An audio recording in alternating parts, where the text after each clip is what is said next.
Dans la vidéo précédente, je parlais de la faiblesse du pardon. Il ne faut jamais pardonner des gens qui vous font mal. Il faut venger des crimes qu'on pose sur vous ou que l'on vous fait. Parce que le pardon vous affaiblit. Le pardon est un élément de faiblesse. Quand vous avez fait mal ou quand on vous a fait mal, c'est à toi qui a fait mal d'aller demander pardon à l'autre. Et oui, si vous en jugez nécessaire. Prenons le cas. Si moi je te coupe le pied, que tu me pardonnes, qu'est-ce que toi tu gagnes? Je t'ai coupé le pied. Le pardon affaiblit. Le pardon, ça consiste à quoi? Ça consiste seulement à dire à quelqu'un, s'il te plaît, ne fais pas comme moi. C'est tout. Ne fais pas comme moi parce que personne n'acceptera qu'on lui fasse ce qu'il fait aux autres. Le voleur n'aime pas qu'on le vole. Vous voyez? Voilà pourquoi les Français, par exemple, maintiennent l'idée selon laquelle que la colonisation était bien. On vous apportait la lumière. Et c'est tout simplement, ils veulent vous dire, on ne peut pas demander pardon, on va s'affaiblir. Et pourtant, ils ont bien demandé le pardon aux Juifs. Pourquoi ils ne demandent pas aux Noirs? Parce que les Noirs ne sont pas puissants. Est-ce qu'un maître qui maltraite son domestique, peux-tu demander pardon à son domestique s'il n'a pas vraiment, s'il n'est pas de bonne moralité? Non. Il ne peut pas. Vous voyez? La liberté ne se donne pas. La liberté, ça s'arrache. Pour que nous soyons libres, nous devons arracher notre liberté au prix du sang. Dent pour dent, œil pour œil. On tue un noir, que ce soit en Inde, nous aussi au Congo ou en Afrique, tuons un Indien. Un Chinois tue un Chinois, on tue un Chinois. L'Occident a la bombe atomique et on c'est la bombe atomique. C'est pourquoi moi, dans l'histoire que je viens d'expliquer, dans l'anecdote, avec cette femme à Orléans, j'ai décidé d'agir, de les faire payer. Parce que jusqu'à aujourd'hui, elle continue. Vous voyez? Parce que j'ai toujours pratiqué le pardon avec elle. Maintenant, pour illustrer mon propos, je m'en vais vous lire ce que dit Albert Camus. Albert Camus plutôt. Il faut se révolter. Il faut dire non, stop. Trop, c'est trop. Mais oui. Alors que dit Albert Camus? C'est pas un con, ouais? Vous allez dire, ah, encore les Africains. Voilà. Je vais vous dire ce que dit Albert Camus. Albert Camus, dans ce livre qui s'intitule L'homme révolté, voilà ce qu'il dit. L'homme révolté. C'est avec ce livre qu'il a gagné le prix Nobel de la paix, plutôt de la littérature. Voilà ce qu'il dit, Albert Camus. D'abord, il commence à situer les choses. Ah, Mayela Goumet, hein? C'est bien l'intelligence. Il dit, il y a des crimes de passion et des crimes de logique. Le code pénal les distingue assez commodément par la préméditation. Nous sommes au temps de la préméditation et du crime parfait. Nos criminels ne sont plus ces enfants désarmés qui invoquaient l'excuse de l'amour. Ils sont adultes. Au contraire, et leur alibi est irréfutable. C'est la philosophie qui peut servir à tout, même à changer les meurtriers en juges. Vous avez bien compris le sens. Crime de passion.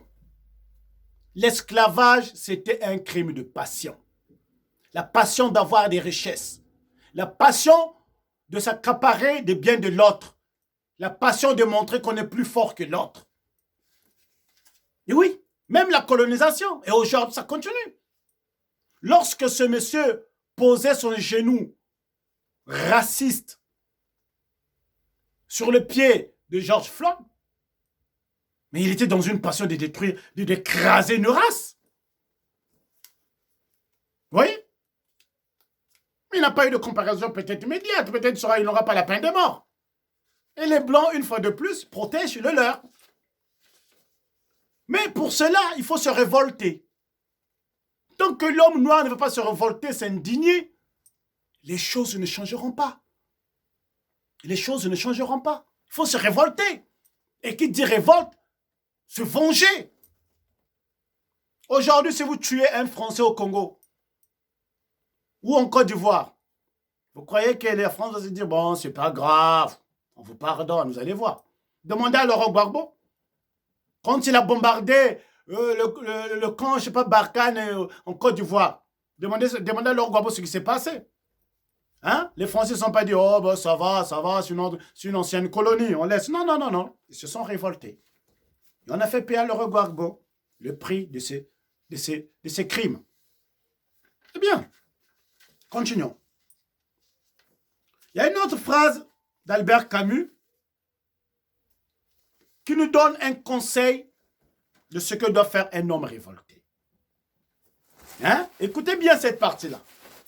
Ça concerne les Africains, les Noirs. Hein? Ces êtres à qui on a mis des cordes et qui continuent à servir le Dieu des Blancs. Hein? L'instrument avec lequel on t'a mis la corde au cou. Et tu t'en sers avec. Et tu t'en fais une lumière. C'est comme si quelqu'un abuse d'une femme et cette femme-là fait de ce violeur-là un dieu pour lui. Hein? Il lui donne encore une capitale, Brazzaville. Brazzaville. Hein? Un forçat qu'on nous envoyait au Congo. Hein? Il n'y a qu'en Afrique où les voyous occidentaux deviennent des dieux. Des gens qu'on rejette ici, là. Jusqu'au moment où des brassards apportent la nouvelle, je sais pas, au Sénat français, chez Clemenceau, qu'il a trouvé des terres là-bas, personne ne connaissait des brassards. Hein? Et nous avons collé notre nom à un voyou comme ça. Faut dire la vérité, c'est un voyou. Je prends les risques, j'adore les risques. Maintenant, il est grand temps de prendre des risques de dire la vérité. C'est un voyou des brassards. Une sorte de malédiction. Voilà pourquoi le Congo-Brazzaville, ça ne fonctionne pas. Hein? Faire coller le nom d'un voyou comme ça, on prétend dire, il paraît qu'il avait même violé, on prétend dire, qu'il avait violé l'une des reines, l'une des princesses de Makoko. Il paraît que même avec un galfourou. Et toi, tu te révoltes pas. Je vous lis ce que dit Albert Camus au sujet de la révolte, d'un homme révolté. Qu'est-ce qu'un homme révolté? Un homme qui dit non. Un esclave qui a reçu des ordres toute sa vie juge soudain inacceptable un nouveau commandement. Quel est le contenu de ce non? Il signifie par exemple, les choses ont trop duré. Jusque-là, oui. Au-delà, non. Vous allez trop loin. Et encore, il y a une limite que vous ne dépasserez pas. En somme, ce nom affirme l'existence d'une frontière.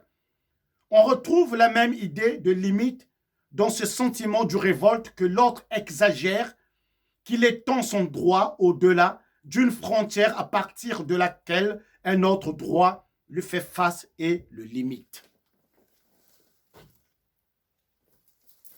Donc ça veut dire, à un moment donné, il faut dire trop, c'est trop.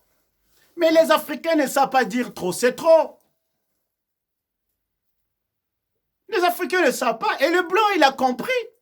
Nous sommes le paillasson des blancs.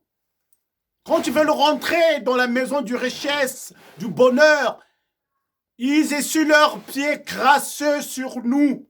Nous sommes le paillasson des blancs. Et les blancs ne changeront pas.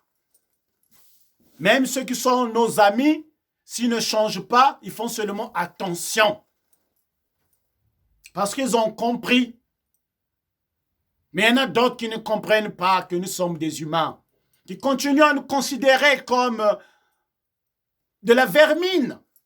Et nous donnons cette occasion à l'homme blanc. Regardez comment nous autant. C'est-à-dire que dans le complexe, on se dépigmente. Toutes les richesses que Nzambia Mpungutulendo, le Dieu Tout-Puissant, nous a donné, nous crassions dessus. Nous pissons dessus pour parler sonner la bouton. Nous les cacanisons, c'est-à-dire que nous mettons du caca dessus. Voilà pourquoi le blanc nous marche dessus. Regardez aujourd'hui le Rwanda qui s'est libéré de la France en allant vers d'autres zones anglophones. Hier, j'ai entendu à la radio que le Rwanda acceptait le prêt de la France. Vous avez l'une des conditions de la France, je crois que c'était près de, je ne sais pas de combien de millions d'euros.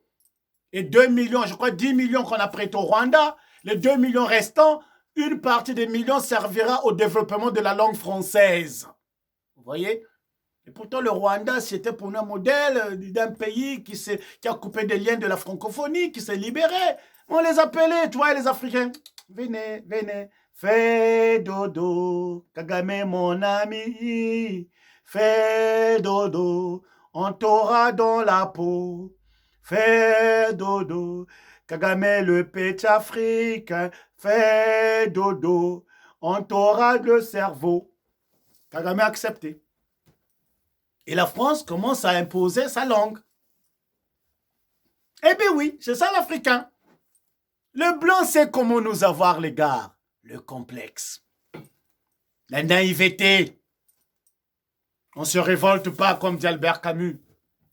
On ne sait pas mettre des limites à nos souffrances. On ne sait pas mettre limites vers l'oppression. On se laisse faire. Voilà pourquoi moi j'ai dit non, Mbevumbuka. L'homme noir, réveille-toi. Dent pour dent, œil pour œil. Tu tues les noirs, on tue. Tu ne respectes pas, on ne te respecte pas. C'est la règle, Tata. C'est la règle. La Bible, il y a longtemps qu'on est là-dedans. Le Coran, il y a longtemps qu'on est là-dedans.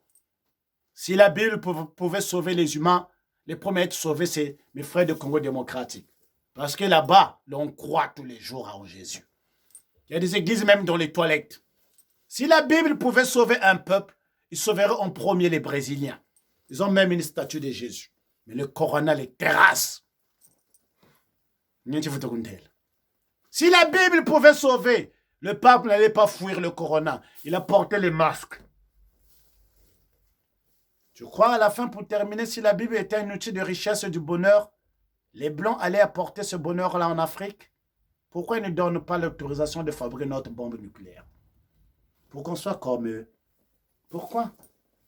Et toi, tu veux me faire comprendre que Mundele, Ngeka Zololo, qui va te sauver, toi, le noir, aide-toi, le ciel t'aidera. Vous verrez beau. Vous te dites, tu bien longo, comme tu bien longo, comme vous te moindre Congo. Et un cascolo, et tcha, et un cascolo, et tcha, et un cascolo, et tcha, et un cascolo, et tcha. Nzambi wa bonga, wa sa.